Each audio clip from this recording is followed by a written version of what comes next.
And then we can move to the next point, also related to shortages, which regards to the implementation of the good practice guide on prevention. And based on this, the possibility to relaunch the subgroup, which contributed to this preparation. So Inga, again, thank you. Okay, thank you.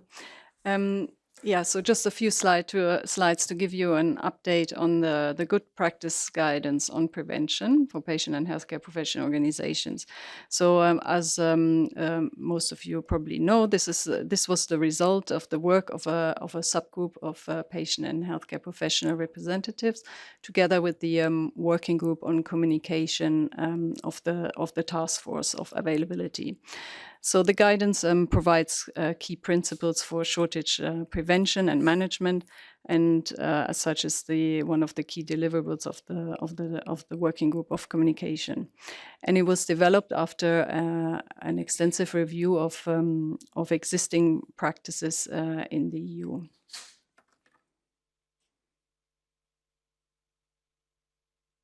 So it aims to promote visibility and access of information, increases current practices, and fosters interaction amongst different stakeholders.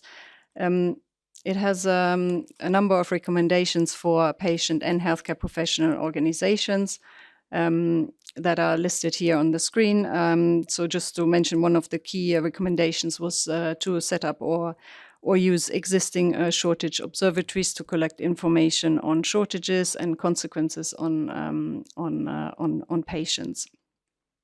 It provides recommendations around education campaigns and guidance on causes and ensuring the safe use of alternatives. It has recommendations for better access to data by ensuring electronic prescribing systems are utilized and interlinked with the electronic alerts on shortages.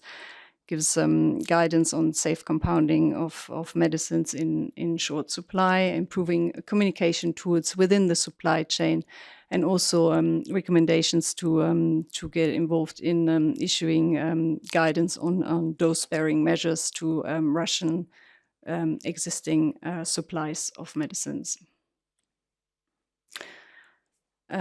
So just to mention here also, as Monica already mentioned, the good practice guidance for industry was published in May this year, and it complements this guidance. It's by providing recommendations to marketing authorization holders, wholesalers, distributors, and manufacturers on measures to prevent shortages and their impact. So this was published in May. This year, it was based on analysis of causes of shortages and regulators' experiences on handling shortages. And it gives 10 recommendations, including the early notification to national competent authorities with detailed information to better predict impact and implement preventative measures. Establishing robust shortage prevention and management plans, optimizing pharmaceutical quality systems, increasing resilience in the supply chain. It addresses also communication within the supply chain between the different stakeholders, and gives general principles to promote the fair distribution of medicines.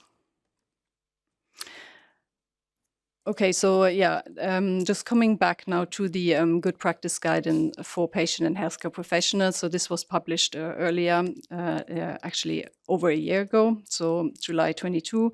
At the time, there was an extensive social media campaign at EMA to promote it.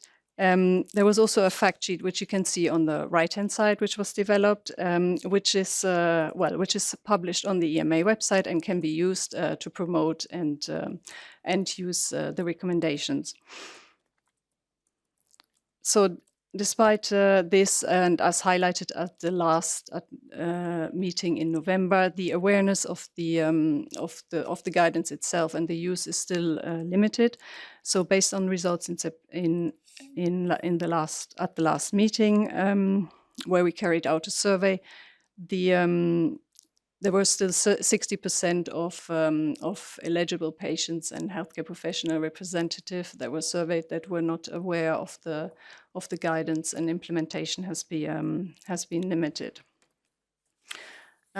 So in terms of the work program of the task force, the work program defines the review of the current practices. So we would like to, as a first step, increase the awareness and promote the use of the guidance, collect feedback on initiatives and use of the guidance, and then consider the need for any updates or revision.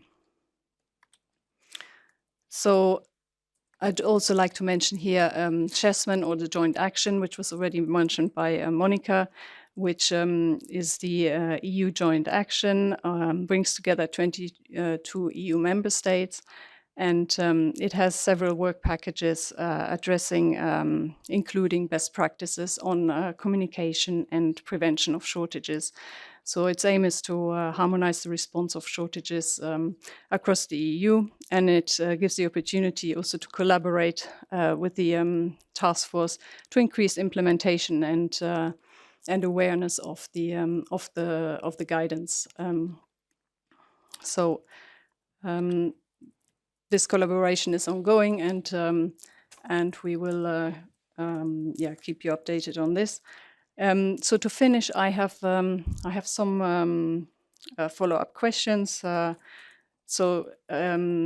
In terms of the guidance, have you used the recommendations of the guidance? Have you promoted the guidance amongst your members? And what specific initiatives would you welcome from EMA to help with implementing it further? And finally, also, would you welcome a discussion in a small group with regular follow-up at the working party? And I mean, we can also follow up on this in writing through a survey, but please let me know if you have any feedback or comments on this.